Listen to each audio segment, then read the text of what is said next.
امیر المومنین حضرت عمر رضی اللہ تعالی عنہ کے پاس ایک آدمی آیا اور عرض کیا کہ حضور فلاں شخص نے مجھے دھوکہ دیا ہے، لہذا آپ میری مدد فرمائیں اور میرا حق دلائیں۔ حضرت فاروق اعظم رضی اللہ تعالی عنہ نے فرمایا بس چلے جاؤ۔ نبی کریم علیہ الصلاۃ والسلام نے فرمایا کہ چھوٹے قد کے آدمی کسی سے دھوکہ نہیں کھاتے، چونکہ تم چھوٹے قد کے ہو اس لیے تو ہرگز دھوکہ نہیں کھا سکتا۔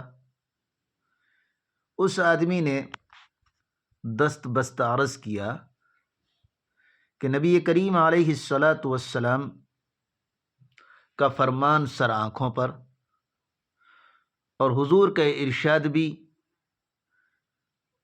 لیکن حضور جس شخص نے مجھے دھوکہ دیا ہے وہ مجھ سے بھی چھوٹے قد کا ہے۔ یہ سن کر حضرت عمر رضی اللہ تعالی عنہ مسکرائے اور جانبین کے درمیان حق بجانب فیصلہ فرما دیا۔